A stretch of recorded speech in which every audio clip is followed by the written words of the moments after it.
स्वागत है दोस्तों आपके अपने YouTube चैनल स्कूल टाइम में। दोस्तों आज की वीडियो का टॉपिक है जनवरी auto salary process GA19 upload करना आवश्यक। इसके बिना बिल ट्रेजरी से पास नहीं होगा। E sign file not found document upload. जी हाँ दोस्तों, ये जनवरी सैलरी से रिलेटेड बड़ा अपडेट है। GA90 को अपलोड करना आवश्यक है सैलरी बिल के साथ। इसके बगैर कोई भी बिल ट्रेजरी से पास नहीं हो पाएगा। चूँकि ये आदेश तो दिसंबर में पारित हो चुके थे, लेकिन आदेश लेट आए और बिल सभी लगभग फॉरवर्ड हो चुके थे ट्रेजरी को, और ट्रेजरी से सभी बिलों को रिवर्ट करना संभव नहीं हो पाया। अगर कुछ बिल रिवर्ट भी हुए हैं तो वो संभव नहीं हो पाया समय पर उपलब्ध करना, अपलोड करना, और बिल दोबारा से ट्रेजरी फॉरवर्ड हो चुके थे। अब जब ऑब्जेक्शन में बिलों को डाला गया तब जा कर के ऑब्जेक्शन के माध्यम से इसकी पूर्ति हो पाई। कहीं किसी ट्रेजरी के द्वारा शिथिलता भी बरती गई, कहीं पे बिना GA19 के भी पास किए गए बिल, क्योंकि ये समस्या सभी के साथ थी। लेकिन जनवरी माह में इसको लेकर के सतर्कता बरती जाए। बिल्कुल पूरी तरीके से आप तैयार रहें और GA90 को अपलोड करना ना भूलें। जनवरी ऑटो सैलरी से रिलेटेड एक वीडियो हम पहले जारी कर चुके हैं, शायद आपने देखा हो, ना देखा हो तो उसको वीडियो को ज़रूर देखें। ये मैंने उसका लिंक भी दिया हुआ है डिस्क्रिप्शन के अंदर। उसका टॉपिक था जनवरी वेतन बिल महत्वपूर्ण अपडेट। इसमें बजट चेक करना और डिमांड करना, हितकारी निधि की कटौती को हटाना और इनकम टैक्स से रिलेटेड अपडेट्स थे। और ACP अगर किसी साथी की लगी है तो ACP की पहचान से रिलेटेड कुछ जानकारी। मेरा सुझाव है कि इस वीडियो को आप एक बार ज़रूर देखें। तो बात करते हैं हम जनवरी ऑटो सैलरी प्रोसेस, जो चूँकि सभी बिल्स प्रोसेस हो चुके हैं और हमारा काम है बिल प्रोसेसिंग में जाकर के हमें सैलरी बिल कन्फर्मेशन में जाकर के बिलों को चेक करना है, ई साइन रिपोर्ट देखना है, और उसके बाद अगर कोई स्प्लिट का मामला है तो स्प्लिट करना है, और डॉक्यूमेंट से रिलेटेड जो अपडेट्स हैं वो यहाँ पर हम देखते हैं। जो प्रोसेस हमारा है उस प्रोसेस के माध्यम से हम चलते हैं। सैलरी बिल प्रोसेस के अंदर सैलरी बिल कन्फर्मेशन के अंदर हम बिलों को ओपन करते हैं। तो यहाँ हम हमारे जितने बिल प्रोसेस हो चुके हैं वो सभी यहाँ पर शो हो रहे हैं। और उसके बाद में हमें जो काम करना होता है वो साइन रिपोर्ट। सबसे पहले साइन रिपोर्ट को हमें डाउनलोड करके देखना होता है बिल की संपूर्ण राशि सही है या नहीं है, कहीं हमारी कोई चूक तो नहीं हो गई, कोई कटौती हमारी बाकी तो ना रह गई, और कोई अपडेट्स हमने छोड़ दिया हो तो वो हम अभी भी पूर्ति कर सकते हैं बिल को रिजेक्ट करने के बाद में। अब यहाँ पर हमें डाउनलोड ई साइन रिपोर्ट में ई साइन जो हमें सब महत्वपूर्ण चीज़ है उसको देखना है कि बिल ई साइन हुए हैं या नहीं हुए हैं। आप ई साइन रिपोर्ट को डाउनलोड कर लें और उसकी आउटर, इनर और शेड्यूल्स, ये सभी चीज़ों को आप अच्छी तरीके से चेक कर लें। और यहाँ चेक करना महत्वपूर्ण प्रोसेस है, तो ये ई साइन हुए हैं या नहीं हुए हैं ये आप कंफर्म हो जाएं।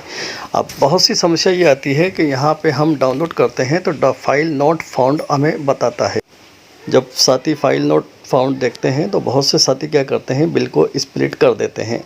तो ऐसा हमें नहीं करना है। सबसे पहले तो हमें फाइल नॉट फाउंड का कारण समझना है कि फाइल नॉट फाउंड ज़्यादातर इसका संबंध बजट से रिलेटेड होता है। तो हमें सबसे पहले क्या करना है, फाइल नॉट फाउंड का अगर ऑप्शन आता है या हमें एरर शो होता है तो फिर हमें सबसे पहले IFMS में जाकर के बजट की रिपोर्ट चेक करना है, बजट सफिशेंट है या नहीं है। अगर बजट सफिशेंट नहीं है तो डिमांड ज़रूर कर दें और यहाँ बिल को रिजेक्ट कर दें बजट के कारण से। डॉक्यूमेंट से पहले हम यहाँ स्प्लिट वाली बात करते हैं। ये जो हमारा स्प्लिट का ऑप्शन यहाँ पर मौजूद होता है, और स्प्लिट के लिए हम एलिमेंट्री के जो बिल्स हैं जहाँ पर CA और SF का मामला है वहाँ पे हम CA और SF ये 60 और 40 के रेशो में हम लेते हैं। अब ज़्यादातर समस्या ये है कि CA फंड के अंदर बजट लगभग कम होता है या होता ही नहीं है। ध्यान रहे ऐसा कोई इश्यू ना लें।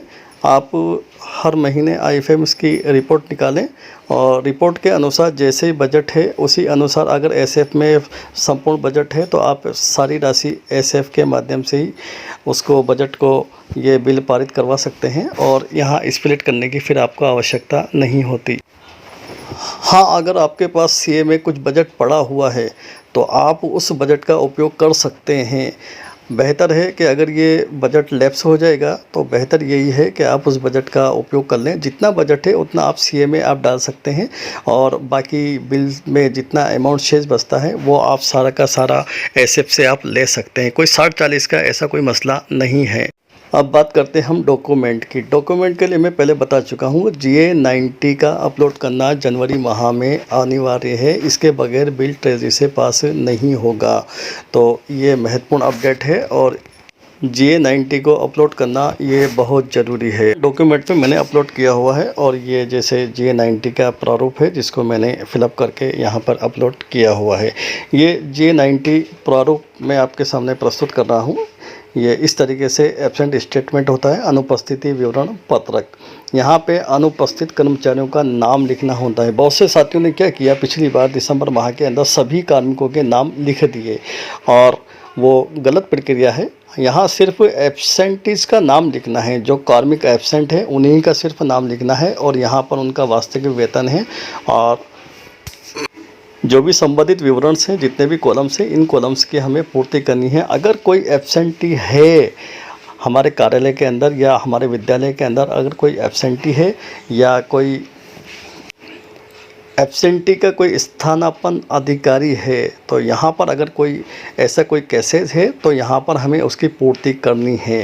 अब ये सभी को अपलोड करना है, ऐसा नहीं है कि किसी कार्यालय में एब्सेंटी नहीं है और उसको ये वो अपलोड करना आवश्यक नहीं है, बल्कि ये सभी के लिए अनिवार्य है। अगर केसेस ऐसा कुछ नहीं है, हमारे कार्यालय के अंदर कोई एब्सेंटीज नहीं है या कोई रिप्लेस एम्प्लॉय नहीं है तो हम इसको अपलोड ना करें, ऐसा नहीं है, सभी को अपलोड करना है। अगर ऐसा कोई केसेस नहीं है तो हमें सिर्फ यहाँ पर एक नोट डाल देना है।